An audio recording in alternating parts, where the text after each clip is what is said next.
Economy के जितने भी सेक्टर्स हैं उन सबको जो आप अभी स्क्रीन पे देख पा रहे हैं उन सबको आज इस वीडियो में हम लोग डिस्कस करेंगे। So give me your few minutes and after that you won't have any query और कंफ्यूजन रिगार्डिंग दिस टॉपिक। समझते हैं कि सेक्टर ऑफ इकोनॉमी पहले किसको कहते हैं, क्या होता है। तो जो सेक्टर ऑफ इकोनॉमी है वो ब्रॉड कैटेगरी है जिसका यूज किया जाता है क्लासिफाई करने के लिए किस चीज को, इकोनॉमिक एक्टिविटी को। किसके बेसिस पे? Nature of work performed and resources used. यानी कि अगर आपसे पूछा जाए कि सेक्टर ऑफ इकोनॉमी क्या है, तो सेक्टर ऑफ इकोनॉमी जो है वो ब्रॉड कैटेगराइजेशन है इकोनॉमिक एक्टिविटी का। ठीक है, इकोनॉमिक एक्टिविटी को क्लासिफाई करने के लिए हम उसको कुछ कैटेगरीज बनाते हैं। किसके बेसिस पे? जो काम किया जा रहा है, जो वर्क परफॉर्म किया जा रहा है और जिस तरह के रिसोर्सेस उसमें यूज किया जा रहा है उसके बेसिस पे। जैसे अगर नेचुरल रिसोर्सेस यूज किए जाएंगे तो वो प्राइमरी एक्टिविटीज में हो जाएगा। मैन्युफैक्चरिंग जब चीजें होगी तो वो आपका सेकेंडरी एक्टिविटीज हो जाएगा। सर्विस वगैरह, ये मतलब ये तो बेसिक क्लासिफिकेशन है। फिर जब जैसे जैसे हम लोग एडवांस लेवल पे जाएंगे, क्वीनरी में जाएंगे, उसके बाद जो है वो बाकी ज्वाइंट सेक्टर, ये सब कोऑपरेटिव, इसमें जब घुसेंगे तो ये चीजें जो है वो कॉम्प्लेक्स थोड़ी सी होती जाएगी। तो सिंपल इतना याद रखना है कि सेक्टर ऑफ इकोनॉमी क्या है, एक ब्रॉड कैटेगराइजेशन है इकोनॉमिक एक्टिविटीज का, और जो हम करते हैं नेचर ऑफ वर्क जिसको परफॉर्म किया जा रहा है और जो रिसोर्सेस उसमें यूज किया जा रहा है उसके बेसिस पे। ये जो कैटेगरीज हैं वो हेल्प करती है जो इकोनॉमी का जो स्ट्रक्चर है उसको एनालाइज करने में। उसके जो पैटर्न है, ये जो सारे सेक्टर्स हैं उसके पैटर्न, उसके ग्रोथ को, वेदर इट इज डिक्लाइन और वेदर वहां पे ग्रोथ हो रहा है, इन सारी चीजों को जो है वो एनालाइज करने में इसका इस्तेमाल किया जाता है। जैसे कि प्राइमरी सेक्टर क्या ग्रोथ कर रहा है, कितना ग्रोथ कर रहा है, क्या वो डिक्लाइन पे है। जो भी डिफरेंट सेक्टर्स हैं इकोनॉमी के, उसको समझने के लिए, उसके एनालिसिस के लिए, उसका पैटर्न को जानने के लिए हम लोग सेक्टर ऑफ इकोनॉमी का जो है वो इस्तेमाल करते हैं। बहुत बेसिक चीज है ये। तो सेक्टर ऑफ इकोनॉमी जो है उसके कई सारे टाइप हैं और सारे टाइप्स को जो है वो अलग अलग जो है बेसिस पे जो है वो डिवाइड किया गया है। जैसे अगर नेचर ऑफ एक्टिविटीज की हम बात करें तो उसके बेसिस पे 5 टाइप्स में जो है वो डिवाइड किया गया है। Primary sectors, secondary sectors, tertiary sector, quaternary sector और आपका क्वीनरी सेक्टर। एक्टिविटीज को भी आप इसके हिसाब से ये डिवाइड कर सकते हो, जैसे प्राइमरी एक्टिविटी, सेकेंडरी एक्टिविटी, ये सब चीजें कर सकते हो। ऑनरशिप के बेसिस पे ये जो सेक्टर ऑफ इकोनॉमी है इसको 4 भागों में हम लोग बांटते हैं, जैसे public sector, private sector, joint sector और कोऑपरेटिव सेक्टर। वहीं जब हम ऑपरेशंस के बेसिस पे देखेंगे कि नेचर ऑफ ऑपरेशंस वहां पे क्या है, उसके बेसिस पे इसको 2 टाइप्स में बांटते हैं, formal sector and informal sector. क्या है, डिस्कस करते हैं हम लोग एक एक करके।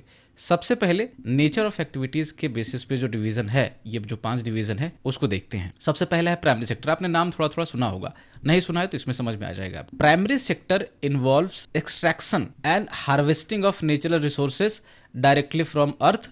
ठीक है, मतलब देखो सिंपल भाषा में आपको समझाता हूँ, ये लाइंस पे नहीं जाना है, समझना है इस चीज को। ठीक है, कॉन्सेप्ट जब आपके दिमाग में होगा तो आसानी से याद रह जाएगा। अर्थ से जुड़ी, लैंड से जुड़ी, जमीन से जुड़ी कोई भी एक्टिविटी, जमीन के ऊपर हो रहा हो, जमीन के नीचे हो रहा हो, मतलब मैं नेचुरल रिसोर्सेज की मैं बात कर रहा हूँ। ठीक है, जैसे कि आप जमीन से क्या प्रोड्यूस कर सकते हो, या तो माइनिंग करके नेचुरल रिसोर्सेज को प्रोड्यूस कर लो, या तो एग्रीकल्चर करके कोई ये आपका कोई क्रॉप प्रोड्यूस करो, या तो फिर उस पे जो वाटर बॉडीज है, ये सारी चीजें हैं, वहां पे जाके आप फिशिंग करो। तो बेसिकली ये सारी चीजें नेचुरल रिसोर्सेज में आती है। तो ये जो भी नेचुरल रिसोर्सेज का यूज करके, या जो फर्स्ट टाइम जब चीजें क्रिएशन होगी अर्थ पे, तो वो सारी चीजें जो है वो प्राइमरी सेक्टर में रखी जाएगी। जैसे आप फर्स्ट टाइम माइनिंग कर करके आयरन निकालोगे तो वो आपका प्राइमरी सेक्टर में आएगा। फर्स्ट टाइम आप हार्वेस्ट करते हो, क्रॉप उगाते हो, वो उसमें आएगा। ठीक है, आप फिश पकड़ते हो, वो आएगा। यानी कि लैंड से जुड़ी जो भी एक्टिविटीज हैं, जैसे इसमें आप फार्मिंग देख सकते हो, फिशिंग देख सकते हो, फॉरेस्ट्री देख सकते हो, माइनिंग देख सकते हो, ये सारी चीजें किस में आती है, आपका प्राइमरी सेक्टर में आती है। और फर्स्ट चीज जो मैं बोल रहा था, हो सकता है कुछ लोग इसमें कंफ्यूज कर जाएं। फर्स्ट चीज का मतलब है ना कि जब पहली बार वो चीजें अर्थ पे निकलेगी, जैसे आयरन निकला मैंने आपको बताया, तो आयरन से अब क्या है, स्टील बन सकता है, कारें उससे बन सकती है, बट फर्स्ट क्या निकला, फर्स्ट आयरन निकला। उसी तरीके से आपने क्रॉप से, जैसे वीट है तो वीट से आपने बिस्किट बना दिया, बेकरी में कुछ और प्रोडक्ट बना दिया, लेकिन पहले क्या निकला, क्रॉप आया।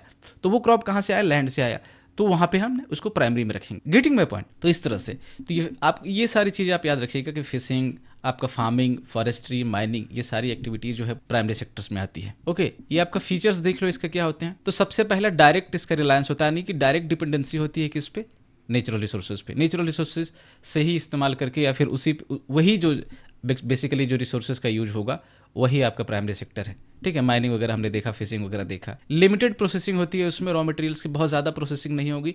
जैसे आपने वीट वगैरह, अगर आपने ग्रेन उगाया किसी फार्मर ने, तो उसका क्या करेंगे, थोड़ा बहुत उसको क्लीन करके फिर मार्केट में बेच दिया जाएगा। प्रोसेसिंग का मतलब कि आप उसकी वैल्यू कैसे आप बढ़ा सकते हो।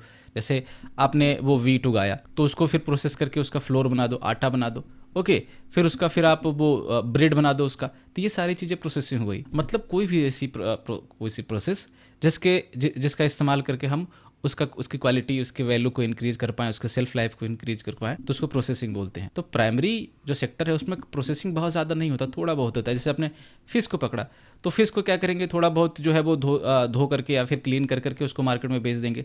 बाकी फिर वो सेकेंडरी सेक्टर वाले जो उसमें करेंगे उसका कुछ और प्रोडक्ट बना देंगे या कुछ करेंगे। माइनिंग में भी वही चीज़ें होंगी कि आपने जो रॉ मटेरियल निकाला, आयरन निकाला, उसको थोड़ा सा साफ करके या थोड़ा सा उसकी क्वालिटी को इन्हांस करके हल्का सा उसको क्या करेंगे, हम आयरन स्टील इंडस्ट्री में दे देंगे, फिर वो उससे कुछ अलग प्रोडक्ट बनाएंगे। तो प्रोसेसिंग यहाँ पे आपको ध्यान रखना है कि बहुत लिमिटेड होती है। ज़्यादा प्रोसेसिंग होगी तो फिर वो सेकेंडरी सेक्टर में चली जाएगी। ये लेबर इंटेंसिव होता है। आमतौर पर क्या होता है, लेबर इंटेंसिव होता है प्राइमरी सेक्टर, खास करके डेवलपिंग इकोनॉमी में। इंडिया में आप देखो जो सबसे ज़्यादा वर्कफोर्स काम कर रही है वो किस में है, एग्री सेक्टर में है, ठीक है। एग्रीकल्चर सेक्टर या फिर प्राइमरी सेक्टर आप बोल सकते हो। ये फिशिंग, एग्रीकल्चर, ये सारी चीजें में allied, agriculture and allied activity में। लेकिन डेवलप इकोनॉमी में थोड़ा सा मामला उल्टा हो जाता है। आप देखोगे कि यूएसए वगैरह में, यूरोप वगैरह में 100 आपका एकर्स नहीं, 100 हेक्टेयर्स, मतलब कई 100 एकर्स जमीन जो है एक आदमी मैनेज कर रहा होता है, सिर्फ एक आदमी। कैसे? तो मशीनरी का काफी वहां पे ज्यादा यूज है। एक बटन से वहां पे आप सिंचाई हो जाती है, एक बटन से फर्टिलाइजर डल जाते हैं, मतलब इस सारी चीजें।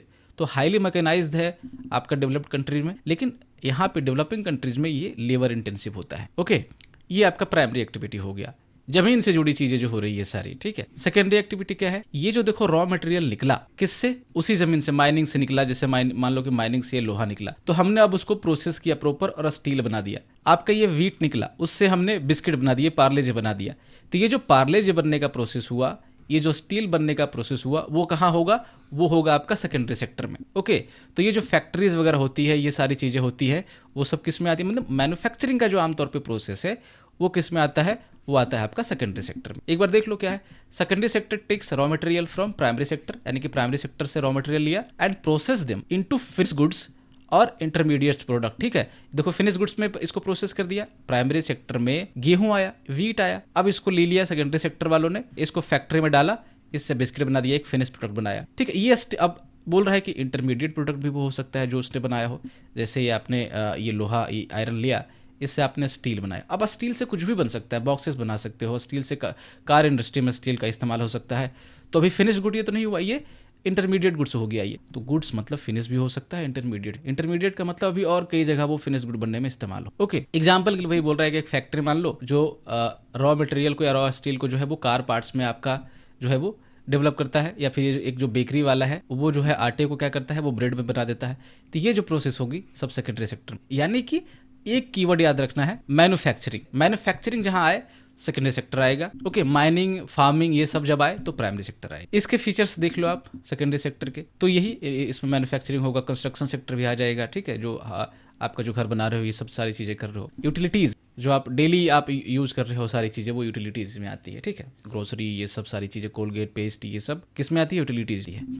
इलेक्ट्रॉनिक्स, ये इलेक्ट्रिक सर्विस, जो भी मतलब आपका डेली का कंजप्शन है वो इसमें आता है। तो ये क्या करता है कि वैल्यू ऐड करता है किसमें, रॉ मटेरियल्स में, थ्रू इंडस्ट्रियल प्रोसेस, ठीक है। मैंने आपको बताया कि वैल्यू तो ऐड हुआ ना, अब बिस्किट बन गया तो अभी ये ज्यादा वैल्यूबल हो गया, अब ये इसका आयरन का स्टील बन गया तो ये ज्यादा वैल्यूबल हो गया। ये क्या करता है, इंडस्ट्रियल ग्रोथ को ड्राइव करता है और जॉब क्रिएशन में जो है डेवलपिंग कंट्री में जो हेल्प करता है। आप देखो कि कहीं भी आप जाओ तो जो डेवलपमेंट के मुद्दे होते हैं, खास करके उसमें एक चीज कॉमन होता है कि हम लोग फैक्ट्री लगाएंगे। तो फैक्ट्री जब लगाने की बात हो रही होती है तो बेसिकली सेकेंडरी सेक्टर को ग्रो करने की बात हो रही होती है। क्यों?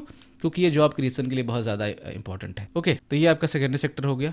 टर्सरी में देखो आते हैं, टर्सरी सेक्टर बोल रहा है कि it involves provision of services rather than goods.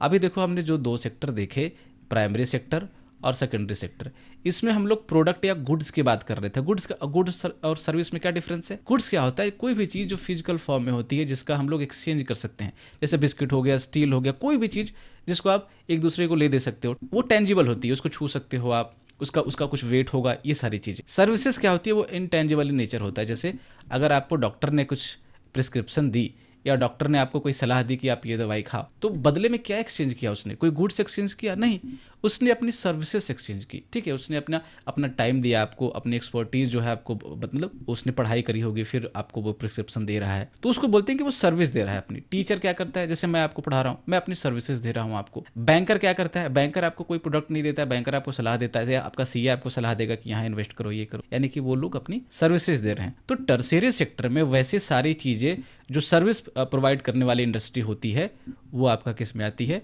Tertiary sector में आती है। ओके, और ये क्या करता है, ये सपोर्ट करता है दोनों को, कौन कौन, दोनों को, प्राइमरी और सेकेंडरी सेक्टर को, by providing transportation, sales and services. अभी देखो मैंने आपको बताया ना कि वीट से क्या बन गया, पार्ले जी, लेकिन ये पार्ले जी बन गया, अब देखो आयरन से बन गया, मैं पहले बताता हूँ, आयरन से बन गया आपका क्या, स्टील बन गया, या उससे कार बन गई, कार भी बनेगी तो वो सेकेंडरी सेक्टर में बनेगी, टर्सरी में नहीं आएगी, ठीक है, जो भी मैन्युफैक्चरिंग प्रोसेस होगा। तो अब आपने क्या किया कि प्राइमरी में वीट उगाया और इससे पार्ले जी बनाया, प्राइमरी में आपने आयरन उगाया, उससे स्टील और कारें बनाई। तो ये जो स्टील और कारें बन गई और ये जो पार्ले जी बन गया, तो अब वो बिकेगा कैसे, कैसे बिकेगा वो, तो उसके लिए मार्केटिंग चाहिए, उसके लिए ट्रांसपोर्टेशन चाहिए, डिस्ट्रीब्यूशन के लिए सेल्समैन चाहिए उसके लिए, ठीक है। तो ये सारी चीजें किस सेक्टर में प्रोवाइड करवाई जाएगी आपको, ये करवाई जाएगी टर्शियरी सेक्टर में। अब सपोज क्या करेगा कि कार बन गई, महिंद्रा ने क्या किया, सेल्समैन हायर कर लिया, ये सेल्समैन शोरूम में रहेगा और कारों को बेचेगा। तो इसका काम जो है वो किस में आएगा, टर्शियरी सेक्टर में आएगा। इसको या फिर इसके काम को हम लोग बोलेंगे टर्शियरी एक्टिविटी में शामिल है ये बंदा। ओके, उसी तरीके से पार्ले जी वाले ने भी अपने लिए मार्केटिंग टीम हायर कर रखी होगी ये सारी, तो मार्केटिंग टीम किस में आएगी, टर्शियरी सेक्टर में आएगी। तो ये बेसिकली टर्शियरी सेक्टर जो है वो दोनों सेक्टर को सपोर्ट करने के लिए ही है। कैसे है आपने समझ लिया अभी, जैसे अभी आप कोई रिटेल स्टोर है, वो कोई क्लोथ सेल कर रहा है, तो वो किस में आएगा, ये सेलिंग से, क्योंकि एक्टिविटी क्या है, सेलिंग है, एक्टिविटी पे फोकस करना है। तो जब सेलिंग की एक्टिविटी हो रही है तो वो टर्शियरी सेक्टर में आ रही है, क्योंकि वो ये जो सेल कर रहा है वो तो क्लॉथ खुद नहीं बना रहा ना, वो सेकेंडरी सेक्टर वाला क्लॉथ को प्रोड्यूस किया होगा, वो ला करके ये सीधे सेल कर रहा है। कोई बस कंपनी है, ठीक है, कोई ट्रांसपोर्ट कंपनी है, वो ट्रांसपोर्ट कर रही है गुड्स को एक जगह से दूसरी जगह, तो ये भी क्या दे रही है, अपनी सर्विसेज दे रही है।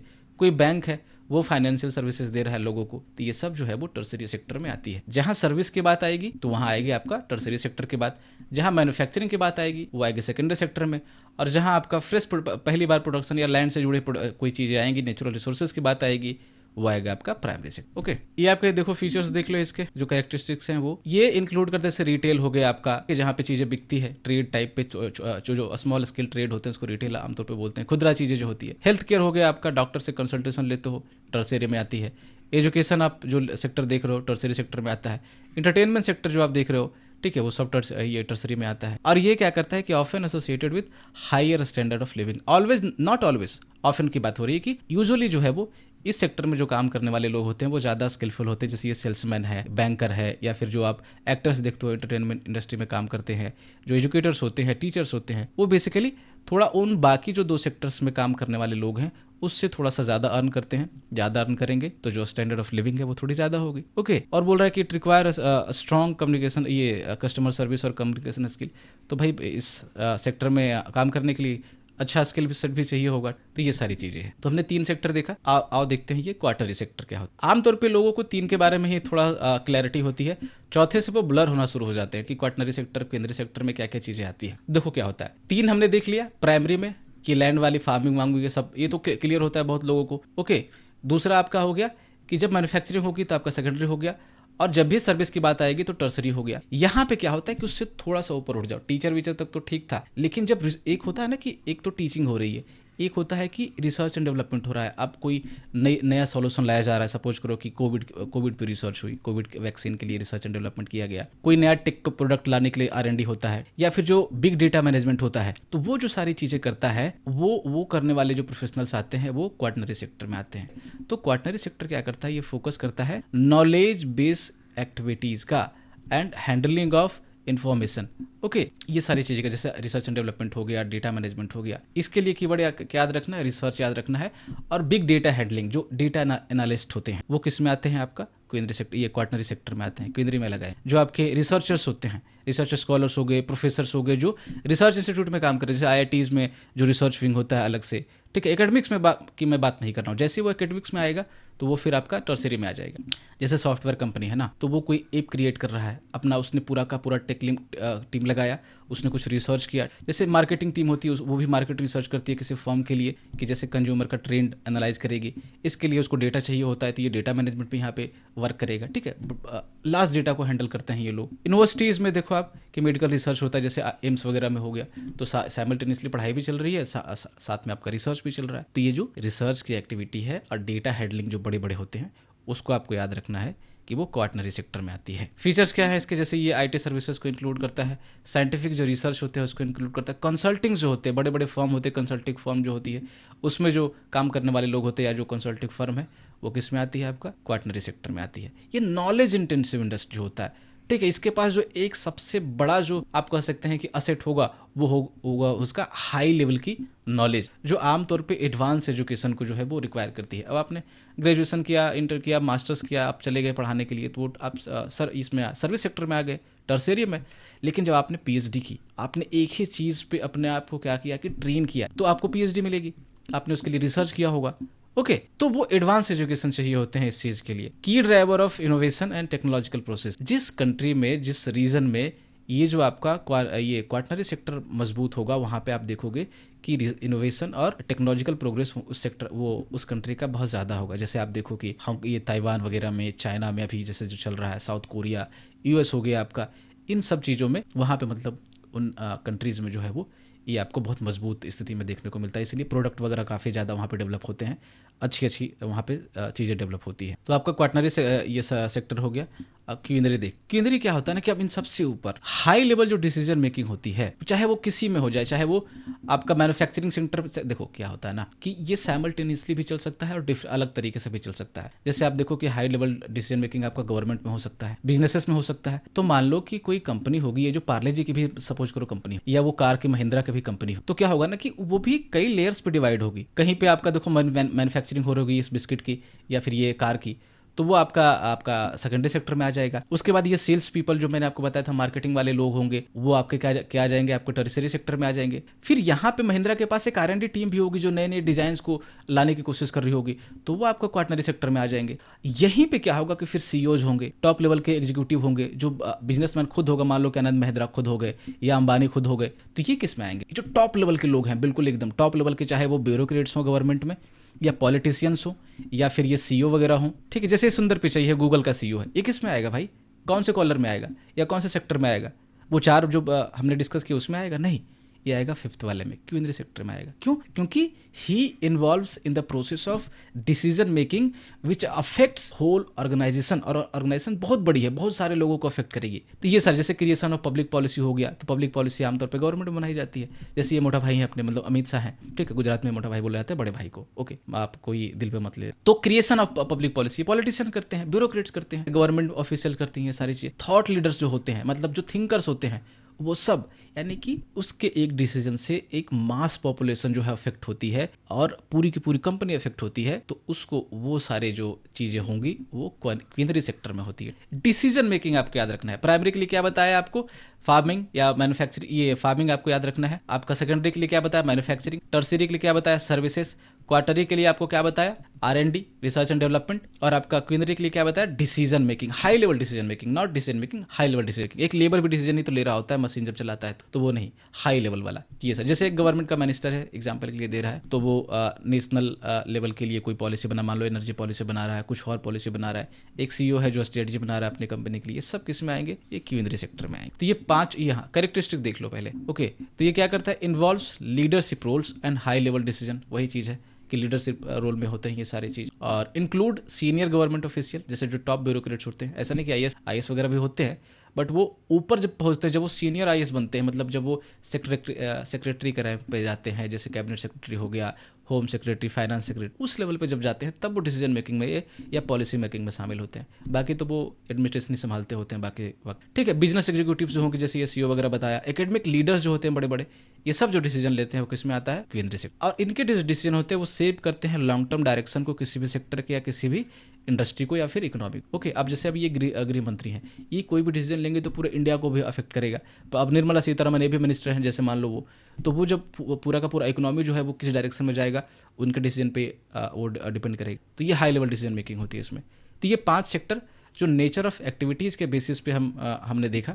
अब देखते हैं हम लोग कि ऑनरशिप के बेसिस पे जो सेक्टर ऑफ इकोनॉमी के टाइप्स हैं, उसको ये 4 टाइप्स वो देखेंगे। तो ये है आपका public sector, private sector, joint sector और कोऑपरेटिव है। क्या है ये, देख पब्लिक सेक्टर, तो पब्लिक सेक्टर क्या है कि कोई भी चीजें जिसमें ऑनरशिप गवर्नमेंट का हो, आपको ये ध्यान रखना है, बस बात खत्म हो गई। यानी कि public sector is composed of organizations that are owned and operated by government. ठीक है, कोई भी कंपनी, कोई भी सेक्टर जिसमें गवर्नमेंट की हिस्सेदारी हो, जिसमें गवर्नमेंट का इक्विटी हो, मेजर इक्विटी हो, उसको क्या बोलते हैं हम लोग? पब्लिक सेक्टर बोलते हैं। जैसे पीएसयू होता है, पब्लिक सेक्टर अंडरटेकिंग। तो पब्लिक सेक्टर इसीलिए ये है क्योंकि ये गवर्नमेंट का है। जैसे इंडियन गवर्नमेंट का है, रेलवे आप देखो किसका है? गवर्नमेंट का है। कोल इंडिया किसका है? गवर्नमेंट का है। सेल किसका है? आपका भेल किसका है? गवर्नमेंट का है। तो ये सारी चीजें हैं, और ये इनका जो प्राइमरी जो गोल होता है आपका इन एंटिटीज का, जो पब्लिक सेक्टर के आपके अंडरटेकिंग हो गई या पब्लिक सेक्टर कंपनीज हो गई, इसका क्या होता है कि ये इनका जो प्राइमरी गोल होता है या फिर मोटिव होता है वो एसेंशियल सर्विसेज प्रोवाइड करना to the people, to the masses, जो सिटीजन है उस कंट्री के, ताकि जो है वो ये सोसाइटी के वेलफेयर के लिए बेसिकली काम करती है। ये आपका प्रॉफिट के मोटिव से नहीं चलेगा, इतना ध्यान रखना है आपको। यानी कि जो पब्लिक सेक्टर का गोल है वो प्रॉफिट नहीं है, वो क्या है? लोगों को एसेंशियल सर्विसेज प्रोवाइड करना, पब्लिक के बेटरमेंट के लिए काम करना, पब्लिक के वेलफेयर के लिए काम करना, सोसाइटी के वेलफेयर के लिए काम। ओके, ये हो गया पब्लिक सेक्टर, मतलब गवर्नमेंट सेक्टर। जैसे ट्रांसपोर्टेशन में आप देखो, अब इसमें देखो हर सेक्टर में पब्लिक सेक्टर भी होगा, उसमें पब्लिक कंपनीज भी होगी, प्राइवेट कंपनीज भी होगी।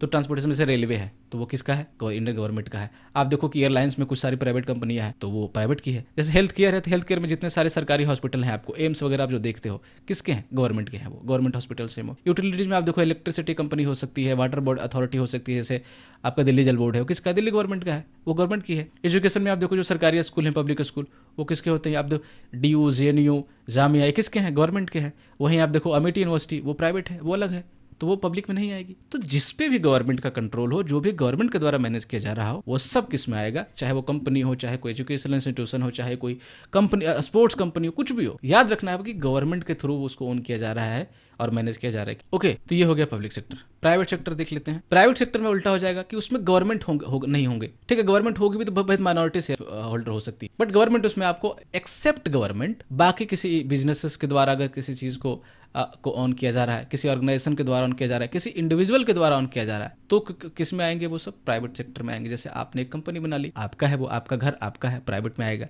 प्राइवेट प्रॉपर्टी है वो। अब अंबानी साहब ने अपनी रिलायंस की कंपनी क्रिएट की, धीरू भाई अंबानी ने, तो वो उनका है। तो वैसी कोई भी चीज़ जिसको जो है वो ऑन किया जाए, किसके द्वारा? किसी इंडिविजुअल के द्वारा, मतलब कि आप, मैं, कोई और व्यक्ति, पब्लिक यानी कि प्राइवेट इन्वेस्टर के द्वारा, कॉर्पोरेशंस के द्वारा, वो किस में आते हैं? वो प्राइवेट सेक्टर में आते हैं। और इसका जो प्राइमरी मोटिव होता है वो प्रॉफिट होता है, ना कि कोई लोक कल्याण होता है। जहां प्रॉफिट होगा वहां पे ये लोग आएंगे और अपना प्रॉफिट जो है वो कुछ थ्रू, मतलब थ्रू देयर प्रोडक्ट्स, ठीक है, through their goods and services, उसके थ्रू जो है वो प्रॉफिट बनाने की कोशिश करेंगे। लेकिन प्राइमरी जो मोटिव होता है वो पैसा बनाना होता है, प्रॉफिट कमाना होता है।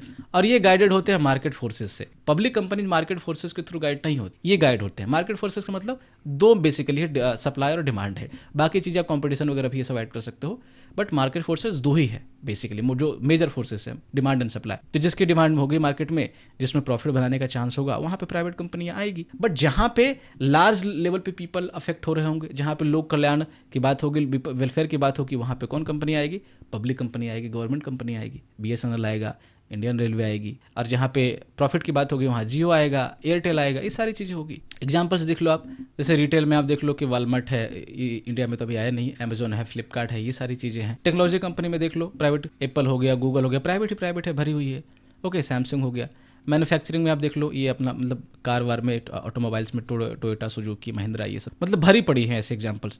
बाकी हॉस्पिटैलिटी में आपका ITC जैसे होटल है, ताज होटल है, ये सारी जो चेन्स हैं वो हॉस्पिटैलिटी सेक्टर में, प्राइवेट सेक्टर। ओके, तो हमने 3 देख लिया, प्राइवेट, पब्लिक, 2 देख लिया। ज्वाइंट सेक्टर की बात करते तो ज्वाइंट में क्या है कि मान लो कि पब्लिक सेक्टर भी आ जाए, गवर्नमेंट भी आ जाए और प्राइवेट सेक्टर भी आ जाए, दोनों मिलकर के, तो ये बीच वाला जो ट्रांजिशनल जो ये सेक्टर बनेगा उसको बोलेंगे हम लोग ज्वाइंट सेक्टर।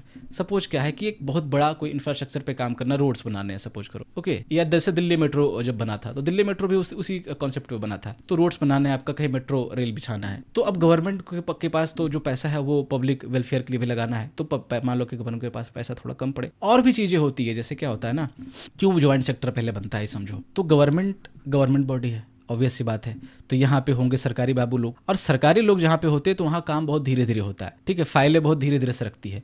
वहीं जो प्राइवेट कंपनियाँ होती है वहाँ पे आप देखो कि लोग बहुत अच्छे, वर्क कल्चर बहुत अच्छा होता है, क्योंकि इसका मोटिव प्रॉफिट होता है ना, तो कॉस्ट कम करना, प्रॉफिट को, रेवेन्यू को बढ़ाना, ये मोटिव होता है। तो एक आदमी जो प्राइवेट में काम करेगा वैसे वैसे 10 लोग मिलकर के गवर्नमेंट में काम नहीं कर पाते। ओके, आमतौर पे यही होता है। यानी कि प्राइवेट सेक्टर की स्पेशलिटी क्या है? इफिशियंसी। ओके, गवर्नमेंट सेक्टर की क्वालिटी अगर हम बात करें, मतलब ये सब स्लगिस वगैरह ये सब छोड़ दें, डिले, लेट लतीफ़ी वगैरह, लाल फीताशाही, तो इसकी जो खासियत है वो है आपका कि ये पब्लिक इंटरेस्ट के खिलाफ नहीं जाएगी, क्योंकि आमतौर पे इसको जनता चलाती है, सरकार पब्लिक चलाती है ना, तो ये पब्लिक इंटरेस्ट के लिए काम करती है। ये एक अच्छी स्ट्रॉन्गर चीज़ है और ये इफिशियंट होती है प्राइवेट सेक्टर। तो क्या होता है ना कि जब कभी, और इसके पास पैसा भी है, प्राइवेट सेक्टर के पास बहुत अच्छा खासा पैसा है, पैसा गवर्नमेंट के पास भी है, लेकिन ये वेलफेयर के लिए काम करना चाह रही है। तो क्या करेगी कि ये दोनों, मान लो कि रोड्स बनाने के लिए दोनों ने क्या किया कि एक कंपनी, मान लो कि रिलायंस या अडानी साहब आ गए साथ में, मोदी साहब भी आ गए साथ में, कि भाई सरकार कुछ लगा रही है, कुछ आप लगाओ, और दोनों जो बनेगा उसको बोलेंगे हम लोग ज्वाइंट सेक्टर। तो इससे क्या फायदा होगा कि एक तो गवर्नमेंट का इस पे सुपरविजन भी रहेगा, यानी कि ये गवर्नमेंट, यानी कि पब्लिक ओवरसाइट भी होगी, गवर्नमेंट कंट्रोल भी इसका कर रही है, और साथ में चूंकि प्राइवेट कंपनी है तो इफिशियंसी भी आ जाएगी इस प्रोडक्ट में, मतलब अच्छे मतलब कि जल्दी प्रोडक्ट जो है वो कंप्लीट हो सकता है, लार्ज स्केल पे काम होगा, अच्छा क्वालिटी का प्रोडक्ट बन सकता है, ठीक है, अच्छी क्वालिटी के रोड्स बनेगी। हालांकि जो होता है, क्या होता है वो तो आप सब जानते हो, बट ऐसा होता है। तो ये होती है आपका ज्वाइंट सेक्टर, मतलब कि दोनों, जब कोई प्राइवेट कंपनी और गवर्नमेंट दोनों साथ में जब आ जाते हैं तो उस सेक्टर को, उस कंपनी को बोलते हैं, या फिर उस बीच के ट्रांजिशन को बोलते हैं ज्वाइंट सेक्टर। जैसे क्या है, कुछ एग्जांपल आप देख लो। इसमें ऑनरशिप, हाँ फीचर देखो, ऑनरशिप क्या होती है? मिक्स ऑनरशिप होती है, दोनों लोगों का पैसा लगा है तो दोनों का ऑनरशिप होगा इसमें, ठीक है, both public and private stake holders की। डिसीजन मेकिंग जो होगा वो शेयर्ड होगा। अब दोनों का पैसा लगा हुआ है तो डिसीजन कौन लेगा? तो दोनों लेंगे, तो शेयर डिसीजन मेकिंग यहाँ पे होगा। गवर्नमेंट यहाँ पे क्या इंश्योर करेगी कि पब्लिक इंटरेस्ट सेफ रहे, और प्राइवेट जो पार्टिसिपेशन, जो प्राइवेट आपका लोग हैं वहाँ पे, प्राइवेट जो कंपनी है वो इफिशियंसी, इनोवेशन, फंडिंग, ये सब जो है वो देख लेगी। ओके, ये आमतौर पे जो है वो तब क्रिएट होता है जब बहुत बड़े लेवल पे इन्वेस्टमेंट की आवश्यकता होती है, बड़े लेवल पे एक्सपर्टीज की आवश्यकता होती है। जैसे अब इंफ्रास्ट्रक्चर कोई बिल्ड करना है तो हो सकता है गवर्नमेंट के पास उतनी अच्छी एक्सपर्टीज ना हो, उतने अच्छे लोग नहीं हो, बट कंपनियों के पास, क्योंकि कंपनियों का मोटिव क्या है कि प्रॉफिट कमाना है, तो वो अच्छे प्रोफेशनल हायर करते हैं, अच्छी सैलरी देते हैं उनको, तो उनके पास लोग भी अच्छे होते हैं, मैनेजमेंट उनका अच्छा होता है। तो इसके कारण से जो है वो ये ज्वाइंट सेक्टर जो क्रिएट होता है। एग्जांपल देखो, जैसे पीपीपी आपने सुना होगा, पब्लिक प्राइवेट पार्टनरशिप, दोनों लगा हुआ है, इसमें पब्लिक भी है प्राइवेट भी। कब लगता है? जब दोनों साथ में आ जाते हैं तो पीपीपी होता है। कोई हाईवे बनाने के लिए बन सकता है, मेट्रो बनाने के लिए हो सकता है, एयरपोर्ट बनाने के लिए हो सकता है, ये सुनते रहते हो आप अखबार। ज्वाइंट वेंचर क्या होता है? वही चीज कि किसी चीज को क्रिएट करने के लिए वही दोनों गवर्नमेंट और प्राइवेट फर्म साथ में आ गए, जैसे पावर प्लांट बिल्ड करना है, कुछ और चीज को करना है, डिफेंस मैन्युफैक्चरिंग के लिए आगे, जैसे अडानी साहब वो कुछ गन वन बना रहे हैं इधर यूपी में, कानपुर वगैरह में, तो उस चीज के लिए भी गवर्नमेंट जो है वो अपना वो एमओयू वगैरह साइन कर सकती है प्राइवेट कंपनियों। तो ये सब जो है पीपीपी, ज्वाइंट वेंचर, ये सब किस में आएंगे? आपके ज्वाइंट सेक्टर में आएंगे। तो ये आपका 3 हो गया। चौथा देखते हैं कोऑपरेटिव। कोऑपरेटिव बेसिकली क्या होता है कि मान लो कि अब कुछ मतलब बहुत सारे लोग मिल करके जो है वो एक जगह इकट्ठा हो गए, अब उसने एक ऑर्गेनाइजेशन बना लिया, इसको बोलते हैं कोऑपरेटिव। और इसका जो आमतौर पे ये कॉमन इंटरेस्ट के लिए काम करती है। किसके कॉमन इंटरेस्ट के लिए? जो लोग उसके मेंबर होंगे उसके इंटरेस्ट। सपोज करो कि फार्मर बहुत सारे हैं, तो ये फार्मर के खेत में जब अनाज होता था, क्रॉप्स होता था, तो ये बेचारे क्या करते थे, अकेला आदमी है, मान लो कि 100 kg इसने अनाज उगाया, 500 kg उगाया, तो ये लोकल मार्केट में जाकर के बेच देता था। अब लोकल मार्केट वाला जो है, जो खरीदार है, या फिर वो जो मतलब कि जो लोकल मार्केट में कौन खरीदता है, अड़तिया हो गया, जो भी होगा, तो वो इसको कम मान लो कि प्राइस देता था। तो इन लोगों ने क्या किया कि अब चूंकि हम अकेले हैं तो कमजोर हैं, तो ऐसा करो कि जो भी इलाके के जो फार्मर होंगे, 1000 लोग, 500 लोग, ये सब मिल जाएंगे और क्या करेंगे कि अपना जो भी क्रॉप होगा वो एक जगह इकट्ठा करेंगे और बोलेंगे कि हम कंपनी से किसी से टाइप करते हैं। मान लो वो किसी कंपनी के पास गए, मान लो पार्ले वाले के पास चले गए कि आप बिस्किट बनाते हो, हमारा वीट ले लो आप। तो उनको हो सकता है कि जैसे ये जो लोकल लेवल पे जो खरीदार होगा वो बाद में किसानों से खरीद कर कहाँ बेचेगा? कुछ हायर लेवल पे, यानी कुछ और अच्छा मुनाफा कमाएगा। तो ये डायरेक्टली अगर किसान इसको बेच दें पार्ले को, तो हो सकता है इनको अच्छा दाम मिल जाए। ओके, तो इसको बेसिकली इस ऑर्गेनाइजेशन को क्या बोलेंगे? कोऑपरेटिव ऑर्गेनाइजेशन बोलते हैं। और ये सेक्टर क्या कहलाता है? Cooperative sector. नाम से क्लियर है कि कोऑपरेट कर रहे हैं लोग एक दूसरे को। ओके, तो cooperative sector is composed of organization owned and managed collectively. बहुत सारे बाइक किसके द्वारा? ग्रुप ऑफ इंडिविजुअल या फिर उसके मेंबर्स के। ओके, इसके मेंबर्स जो होते हैं वो शेयर करते हैं इसके प्रॉफिट को, इसके बेनिफिट्स को। डिसीजन भी जो होगा वो कलेक्टिवली लिया जाएगा, एक डेमोक्रेटिक तरीके से लिया जाएगा। होगा क्या कि जब इसमें भी चुनाव होते हैं, जैसे सपोज अब 1000, 2000, 5000 मेंबर जब हो जाते हैं कोऑपरेटिव में, तो कौन डिसीजन लेगा? वो 5,000 आदमी लेंगे या 50,000 आदमी लेंगे? नहीं लेंगे ना। वो क्या करेंगे कि 5 लोगों को चुनकर भेजेंगे। जब 5 लोगों को चुनकर भेजेंगे तो उसके लिए एक वोटिंग प्रक्रिया चाहिए, तो वोटिंग टाइप पे होती है। जैसे डेमोक्रेसी में आप क्या करते हो, आप 1 करोड़ या फिर 100 करोड़ लोग थोड़े ना सरकार चलाएंगे, तो वो अपने जो है लीडर्स को भेज दिए चुन करके। उसी तरीके से कोऑपरेटिव में भी होता है, और कुछ प्रॉफिट बेनिफिट होगा तो फिर इनके बीच ही डिस्ट्रीब्यूट कर दिया जाएगा, जो लोग होंगे, मेंबर्स होंगे उसके बीच। फीचर्स क्या होते हैं इसके, तो जितने भी मेंबर होंगे इक्वल वोटिंग राइट होता है, ये आपको ध्यान रखना, regardless of their individual capital contribution. Suppose करो कि एक कोऑपरेटिव ऑर्गेनाइजेशन में 1000 मेंबर हैं, तो 1000 मेंबर है तो 1000 वोट होगा, और हर वोट की इक्वल वेटेज होगी, जैसे आमतौर पे हमारे आपके वोट की होती है जब आप पॉलिटिकल पार्टी को वोट करते हैं, उसी तरीके से होता है। जबकि कंपनीज में क्या होता है कि मान लो टाटा सन्स है या टाटा है, तो टाटा में ऐसा नहीं कि सिर्फ रतन टाटा के परिवार की हिस्सेदारी है, उसकी हिस्सेदारी हो सकता है कि मैक्सिमम 18-20% होगी, लेकिन उसमें और सारे इन्वेस्टर हैं। तो इस तरह से मान लो कि 10-20 इन्वेस्टर हैं उसमें टाटा में, तो यहाँ पे क्या होगा कि जो वोटिंग होता है उसमें इस बात पे डिपेंड करेगा कि उसके पास कितनी इक्विटी है, शेयर्स कितना है। जिसके मान लो किसी के पास 30% शेयर है, किसी के पास 10% शेयर है, तो 30 वाले जिसके पास 30% इक्विटी है उसके वोट का वेटेज ज़्यादा होगा, उसके वोट का वेटेज 10 वाले का कम होगा।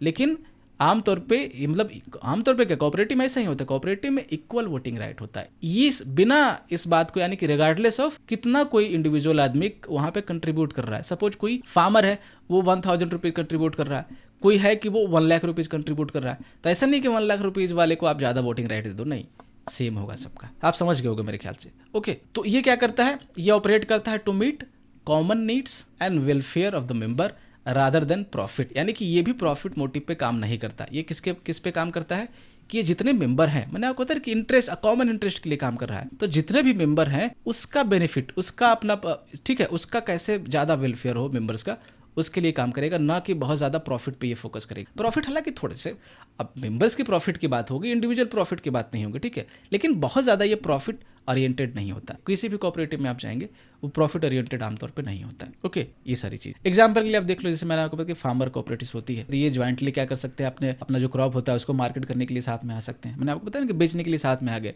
अब वो किसी कंपनी को बेचेंगे, अब किसी अड़ाती को, लोकल अड़ाती को नहीं बेचेंगे। इक्विपमेंट खरीद करके उसको शेयर कर सकते हैं। मान लो कि 100 फार्मर है किसी गाँव में, अब बेचारे ये गरीब हैं, या कुछ फार्मर उसमें थोड़े से अमीर हो सकते हैं, लेकिन 2-3 ही होंगे ना, तो उनके पास हो सकता है ट्रैक्टर हो, बाकी के पास नहीं हो।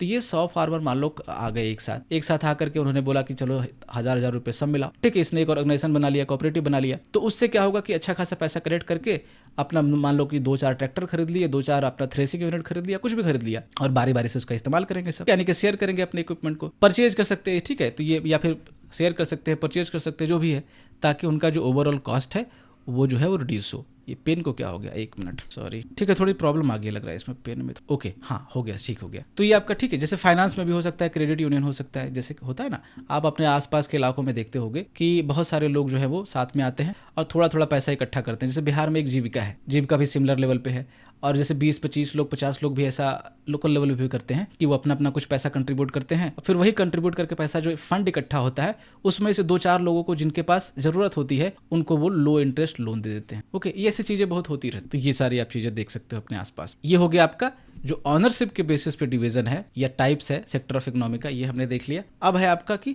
नेचर ऑफ ऑपरेशंस के बेसिस पे जो है वो देख लेते हैं। ये फॉर्मल और इनफॉर्मल, ये 2 सेक्टर्स में इनमें बांटा गया है, देखते हैं क्या है ये। तो फॉर्मल, ये पहले इसको समझ लो, ये जो डिवीजन है बेसिकली, ये जो है वो यहाँ पे यही बोल रहा है कि division between the formal and informal sector is based on nature of their operation, particularly how they are financed and regulated. Basically आपको ये देखना है किसी भी कंपनी को या किसी भी चीज, जो भी आप, जो चाहे कंपनी पकड़ लो, चाहे छोटी कंपनी या बड़ी कंपनी जो भी है या यूनिट है, वो फॉर्मल में आती है, फॉर्मल सेक्टर में आती है, इनफॉर्मल सेक्टर में, उसको चेक करने के लिए 2 चीज है। उसको देखना कि उसका जो सोर्स ऑफ फाइनेंस है वो कहाँ से आ रहा है, क्या बैंक उसको दे रहे हैं, ओके, या अपने रिश्तेदारों वगैरह से मांग करके कोई बिजनेस वगैरह सेटअप कर रहा है, और रेगुलेटेड है वो गवर्नमेंट के द्वारा या फिर नहीं रेगुलेटेड है। अगर रेगुलेटेड है और प्रॉपरली फाइनेंस्ड है तो वो आपका फॉर्मल में आएगा। भी देखेंगे कैसे फॉर्मल में आएगा। बस ये चीजें आपको 2 चीजें याद रखनी है कि how they are getting financed and how they are getting regulated, और by whom they are getting regulated. Okay, ये जो दोनों कैटेगरी है फॉर्मल और इनफॉर्मल, ये क्या करती है, ये शो करती है कि कैसे जो इंटरप्राइजेज हैं वो एस्टेब्लिश होती है, किस पे रिलाई करती है, कैसे रेगुलेट होती है वो, क्या उसके फाइनेंशियल सोर्सेस हैं, जो ऊपर बताया आपको वही सारी चीज़ें। क्या वो ऑपरेट करती है गवर्नमेंट के रेगुलेशंस के भीतर या फिर जो उसके बाहर ऑपरेट करती है, ऑपरेट आउटसाइड और with in the government channel या फॉर्मल चैनल, ये सारी चीज़ें हैं। तो फॉर्मल सेक्टर को पहले देखते हैं। फॉर्मल सेक्टर क्या है कि it include businesses and organization जो ऑपरेट करती है under legal and regulatory framework government के, और वो सबसे इंपॉर्टेंट आपको जो याद रखना है वो रजिस्टर्ड होगी। वैसे सारी कंपनियां जो गवर्नमेंट लॉज के तहत रजिस्टर्ड होती है और गवर्नमेंट के रेगुलेटरी फ्रेमवर्क के अंदर ऑपरेट करती है, उस सब फॉर्मल, उसको आप फॉर्मल कंपनी या फॉर्मल सेक्टर में वो सब आते हैं। ओके, और जब ये रजिस्टर्ड होंगी तो ये क्या करेंगी, प्रॉपर टैक्सेस पे करेंगी, इसके फंडिंग के सोर्सेस पता होंगे गवर्नमेंट को, और इसको जो फंड करेंगे वो जैसे बैंक फंड करेगा इन्वेस्टर जो होंगे उसको देने के लिए, क्योंकि ये प्रॉपर रजिस्टर्ड है, इसके पास पूरा डॉक्यूमेंट है, इसकी प्रॉपर ऑडिटिंग होगी, कितना अपना रेवेन्यू है, कितना प्रॉफिट है। तो ये जब इसके पास रहेंगे तो जब भी ये इसको पैसे की जरूरत पड़ेगी तो ये बैंकों के पास जा सकते हैं लोन के लिए, इन्वेस्टर के पास फंड रेज के लिए जा सकते हैं, फाइनेंशियल इंस्टीट्यूशन जो है पब्लिक, ठीक है, यानी बैंक, उसके पास जा सकते हैं। ये सिंपल आपको एक कीवर्ड याद रखना है कि फॉर्मल सेक्टर में होने के लिए क्या वो रजिस्टर्ड है और क्या वो गवर्नमेंट के थ्रू रेगुलेटेड है। रजिस्टर्ड होगा तो रेगुलेटेड तो होंगे ही, फिर रजिस्टर्ड है कि नहीं, ओके, तब वो फॉर्मल में आएंगे। जैसे जो जितनी भी कंपनियां हैं, बड़ी बड़ी कंपनियां, अच्छी कंपनी, रिलायंस ले लो, आपको टाटा ले लो, और जो भी जैसे जिसमें 20-30 लेबर भी काम करना है, जो प्रॉपरली आपके इलाके में काम करती है और रजिस्टर्ड है, उसमें आप देखोगे कि लेबर लॉज अच्छे होंगे, लेबर को प्रॉपर इक्विपमेंट मिलेगा, गियर मिलेगा, वहाँ पे काम का माहौल अच्छा होगा। और जैसे ही वो रजिस्टर्ड हो जाते हैं ना तो उनको वो लेबर लॉज वगैरह, क्योंकि आपको अगर 10-20 जब आप लेबर रखते हो वहाँ पे तो वो लॉज आप पे अप्लाई होते हैं, तब आपको उनको प्रॉपर इंश्योरेंस देना पड़ेगा, प्रॉपर आपको सैलरी देनी पड़ेगी, उनको दिखाना पड़ेगा आपको डॉक्यूमेंट पे कि आपने दिया कि नहीं दिया, ये सारी चीज़ें। तो यानी कि इन्वायरमेंट वहाँ पे अच्छा होता है और मजदूरों को यहाँ पे यानी कि वर्कर्स को यहाँ पे फायदा होता है, ठीक है, कंपनीज को भी फायदा होता है। आपने देखा कि उसको लोन वगैरह आसानी से मुहैया हो जाते हैं। एग्जांपल देखो, जितने भी रजिस्टर्ड कॉर्पोरेशन है, रिलायंस हो गया, टीसीएस हो गया, महिंद्रा हो गया, ये सब किस में आते हैं, फॉर्मल सेक्टर में आते हैं। गवर्नमेंट की जितनी एजेंसीज हैं, जैसे लोकल म्यूनसिपैलिटी होगी, वो तो खुद गवर्नमेंट की है, तो वो तो आएगी ही आएगी, ठीक है। पब्लिक हॉस्पिटल हो गए, इवन कि जो प्राइवेट हॉस्पिटल बड़े बड़े हैं जो रजिस्टर्ड हैं, वो सब किस में आते हैं, फॉर्मल सेक्टर। मेदांता हो गया आपका, ये सारी चीज़ें ये इसमें आती है। आपका जो और भी बहुत सारे हॉस्पिटल, फोर्टिस है, ये सारी सब फॉर्मल सेक्टर में। ये लाइसेंस्ड सर्विस प्रोवाइडर होते हैं, यानी कि रजिस्टर्ड होते हैं, चाहे वो किसी भी सेक्टर में हो, रियल एस्टेट में हो, आपका मेडिकल सेक्टर में हो, चाहे एनर्जी सेक्टर में हो, कहीं भी हो, ठीक। जब लाइसेंस होगी तो आपका वो जो भी है प्रॉपर जो सर्विस प्रोवाइड करेगी वो एक तरह के आपके रेगुलेशन से या फिर ओवरसाइट में रहेगा गवर्नमेंट के, ओके। तो ये आपका फॉर्मल सेक्टर है। इनफॉर्मल क्या होता है, देखो, आपने जैसे अपने आसपास अपने ठेले पे गोलगप्पे खाए होंगे, चाट खाया होगा आपने, या आप देखो कि ये सब्जी वाले जो आप लेने जाते हो रोज, आपके आसपास जो परचून की दुकान है जिसमें एक आदमी बेचारा काम करता रहता है, वो सारा क्या रजिस्टर्ड है, वो नहीं रजिस्टर्ड होता। आमतौर पे बहुत कम रजिस्टर्ड है ऐसे। ये सब्जी वाले ठेले वाले तो बिल्कुल नहीं होते। ये जब छोटे मोटे जो दुकान है, किराना स्टोर हो गया, ये सब छोटे मोटे जो कपड़े की दुकानें हैं, वो सब नहीं होती रजिस्टर्ड। तो जब नहीं रजिस्टर्ड होती तो वो सब कब कहाँ पे आएंगे, वो इनफॉर्मल सेक्टर में आएंगे। इनमें काम करने वाले लोगों को ना तो कितना वेतन मिल रहा है, कितना नहीं मिल रहा है, गवर्नमेंट को पता ही नहीं होगा, क्योंकि वो रजिस्टर्ड ही नहीं है, तो सैलरी वगैरह भी अच्छी खासी वहाँ पे नहीं मिलेगी, ओके। और जब रजिस्टर्ड नहीं होगी तो क्या टैक्स देंगे गवर्नमेंट को? बिल्कुल नहीं देंगे। आपने देखा है कभी किसी सब्जी वाले को टैक्स देते हुए? नहीं। एक तो उसकी कमाई बेचारे की खुद की कम है, ऊपर से क्या है वो गवर्नमेंट रेगुलेशन में आ भी नहीं रहा, या फिर ये जो चीजें हो रही है वो क्या होगा कि लेबर लॉज अप्लाई नहीं होंगे उस पर। मान लो कि आपके आसपास देखो कि कोई छोटी मोटी फैक्ट्री होगी जिसमें 5-10 लोग काम कर रहे हैं, और वो जैसे जूते की फैक्ट्री होगी, बैग बनाने की फैक्ट्री होगी, ओके। सो जब वो रजिस्टर्ड नहीं होगी तो उनमें जो काम कर रहे होंगे लोग, उसको वो बेनिफिट भी नहीं मिलेगा जो फॉर्मल सेक्टर में मिल रहा है, टैक्स नहीं देगी गवर्नमेंट को, ये सारी। जब ये जीएसटी आया तो सबसे ज़्यादा जो मार पड़ी सेक्टर पे, किस पे पड़ी? इन्हीं लोगों पे पड़ी थी, क्योंकि जब ये जीएसटी ले रहे थे तो फिर वो सीधे गवर्नमेंट के रेगुलेशंस के अंतर्गत आ गए थे, तो इनको प्रॉब्लम होनी शुरू हुई, ओके। दोनों के अपने अपने पक्ष और विपक्ष थे, हम उस पर बात नहीं करें। तो इसका देखो कुछ फायदा नुकसान है। फायदा क्या है कि आपको टैक्स वैक्स से के झंझट से छुटकारा हो जाता है, गवर्नमेंट आपको ज़्यादा कुछ परेशान नहीं करती, क्योंकि आप रेगुलेशन में सीधे नहीं आते हो। हालांकि वो छापा वापा पड़ सकता है कभी, तो वो अलग चीज़, ठीक है। आप देखते हो कि रेडी वाले पे इनकम टैक्स के नोटिस आते हैं कि 2 करोड़ का, 4 करोड़ का, ऐसे इसकी कमाई है, वो अलग चीज़ है, सबकी नहीं होती। तो इसके पास प्रॉब्लम क्या है कि देखो, ये एक तो अपने सेविंग्स यूज कर करके जो है वो, या स्मॉल स्केल पे कहीं से छोटा मोटा ये फैमिली से, रिश्तेदारों से जो है वो, या अपने सेविंग यूज करके ये कंपनी या फिर ये जो बिजनेस है वो खड़ा करेगा। इनको कोई अगर देखो रजिस्टर्ड नहीं है तो इनके पास कोई प्रॉपर डॉक्यूमेंटेशन नहीं होंगे, तो फंडिंग वंडिंग में इसको दिक्कत आती है। अब ये जाए बैंक के पास तो इंस्टीट्यूशनल फंडिंग इनको मिलेगी, फॉर्मल इंस्टीट्यूशनल इसको कभी फंड देगा नहीं देगा। क्यों? क्योंकि आपसे मांगा जाएगा कि आपका जो आप अपना रेवेन्यू शीट दिखाओ, अपना ऑडिट रिपोर्ट दिखाओ, अपना ITR दिखाओ कि आप ITR भर रहे हो कि नहीं।